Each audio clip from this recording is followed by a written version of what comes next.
Imagine a world where half the population is silenced. No voice in government, no say in their own destinies. This was the reality for women before the suffrage movement. The fight for women's right to vote was a long and arduous journey marked by courage, determination, and an unyielding belief in equality. It was a struggle waged on both sides of the Atlantic, uniting women from all walks of life in a common cause. The demand for women's suffrage was not born overnight. It emerged from centuries of inequality and discrimination. Women were denied basic rights, treated as property, and excluded from the political sphere. But as the winds of change swept across the globe, so too did the idea that women deserved a voice. The Enlightenment, with its emphasis on reason and individual liberty, planted the seeds of revolution. The struggle for women's suffrage did not begin with a single event or individual. It was a gradual awakening, fueled by the courage and conviction of countless women who dared to challenge the status quo. One such pioneer was Mary Wollstonecraft, an English writer and philosopher. In my work, A Vindication of the Rights of Woman, published in 1792, I argued passionately for women's education and equality. Wollstonecraft's words resonated across the Atlantic, inspiring a new generation of activists in America. In 1848, a group of women gathered in Seneca Falls, New York, for the first ever Women's Rights Convention. Organized by myself and Lucretia Mott, the Seneca Falls Convention marked a pivotal moment in the fight for women's suffrage. The convention issued a Declaration of Sentiments, modeled after the Declaration of Independence, which boldly declared that all men and women are created equal. The document called for a radical overhaul of societal norms, demanding equal rights in education, property ownership, employment, and of course the right to vote. As the 19th century progressed, the fight for women's suffrage gained momentum. Organizations dedicated to securing the vote were established on both sides of the Atlantic. In the United States, the National American Woman Suffrage Association, formed in 1890, became a leading force in the movement. Led by prominent figures like Susan B. Anthony and myself, NASA adopted a state-by-state strategy, working to secure suffrage at the local level. In Britain, the Women's Social and Political Union, founded in 1903 by Emmeline Pankhurst and her daughters, Christabel and Sylvia, took a more militant approach. Frustrated by the slow pace of progress, the WSPU engaged in acts of civil disobedience, disrupting political meetings, smashing windows, and even chaining ourselves to railings to draw attention to our cause. The emergence of these organizations marked a turning point in the suffrage movement. They provided structure and leadership, mobilizing women from all walks of life to join the fight. The suffragette movement was far from monolithic. While united in their goal of securing the vote, suffragists differed in their tactics and strategies. Some believed in working within the existing political system, engaging in peaceful protests, lobbying politicians, and circulating petitions. Others, frustrated by the slow pace of progress, adopted more militant tactics, challenging societal norms and resorting to civil disobedience. The National American Woman Suffrage Association, led by Carrie Chapman Catt after the turn of the century, favored a more moderate approach. We focused on building public support for suffrage, organizing parades, distributing literature, and delivering speeches across the country. In contrast, the Women's Social and Political Union in Britain, led by my family, embraced a more confrontational approach. We believed that peaceful protests had failed to bring about meaningful change and that more radical action was needed to force the government's hand. The WSPU's tactics included disrupting political meetings, smashing windows, and setting fire to public buildings. These militant actions, while drawing attention to the cause, also alienated some segments of society. The fight for women's suffrage was a long and arduous journey, marked by setbacks and triumphs. However, certain key events helped turn the tide in favor of the movement, demonstrating the growing power and influence of suffragists. One such event was the 1913 Woman Suffrage Parade in Washington, D.C. Organized by Alice Paul and the National American Woman Suffrage Association, the parade was a massive display of public support for women's suffrage. On March 3, 1913, the day before Woodrow Wilson's inauguration, thousands of women marched down Pennsylvania Avenue carrying banners and chanting slogans demanding the right to vote. The parade was a resounding success, attracting widespread media attention and showcasing the strength and determination of the suffrage movement. However, the parade was also marred by violence.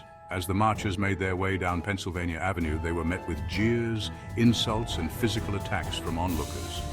Despite the violence, the 1913 Women's Suffrage Parade marked a turning point in the fight for women's suffrage. It galvanized public support for the movement and put pressure on politicians to address the issue. The outbreak of World War I in 1914 had a profound impact on the suffrage movement. With men away fighting, women took on new roles and responsibilities. They worked in factories, served as nurses and ambulance drivers, and kept the economy afloat. Women's contributions challenged traditional gender roles and demonstrated their capabilities.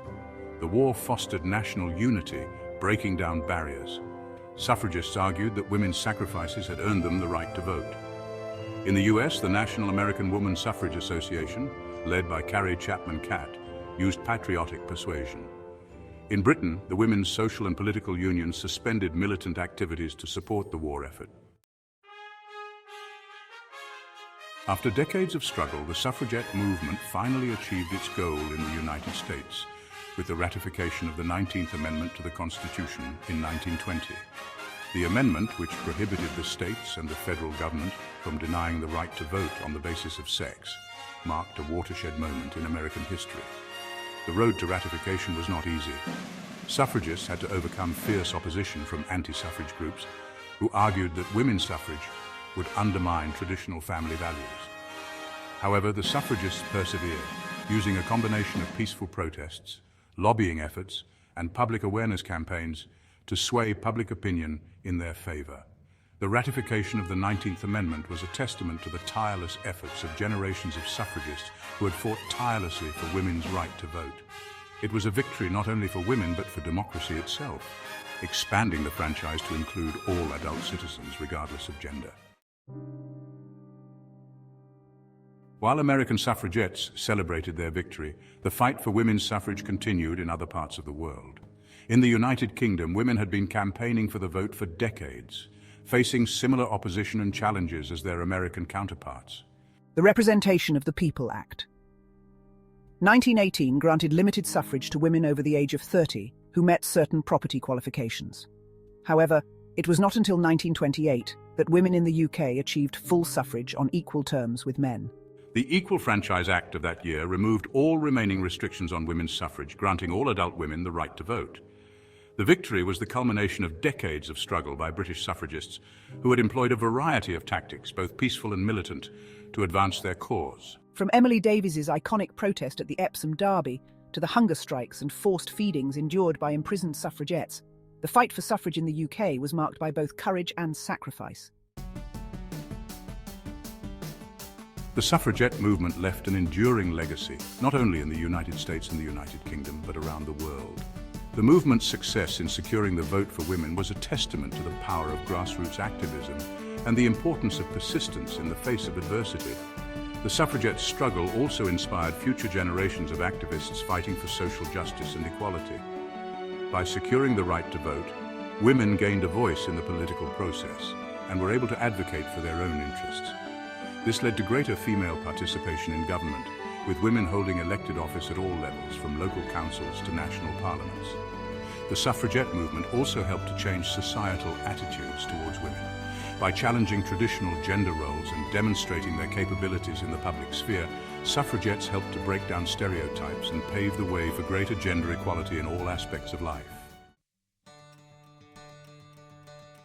While the suffragette movement achieved a major victory with the securing of the vote for women, the fight for gender equality is far from over. Women continue to face discrimination and inequality in many areas of life, including the workplace, education, and the home. The gender pay gap persists, with women earning less than men for comparable work. Women are also underrepresented in leadership positions in business, politics, and other fields. Despite these challenges, the suffragette movement's legacy continues to inspire activists and advocates around the world who are working to advance gender equality. From the fight for equal pay to the movement to end violence against women, the struggle for women's rights continues. The suffragette movement teaches us that change is possible, but it requires constant vigilance, unwavering commitment, and a willingness to challenge the status quo. The fight for gender equality is not just a women's issue, it is an issue that affects us all. The suffragette movement stands as a testament to the unwavering spirit of those who dared to demand equality. Their struggle reminds us that the fight for justice is rarely swift or simple. It requires courage, resilience, and a steadfast belief in the inherent rights of all individuals. The victory was about dismantling a system that silenced and marginalized half the population. It was about ensuring women's voices would be heard and their potential unleashed. As we reflect on their legacy, we must acknowledge their work remains unfinished. While strides have been made, challenges persist. The fight for equal pay, an end to violence, and representation continues. The suffragettes' legacy serves as both an inspiration and a call to action.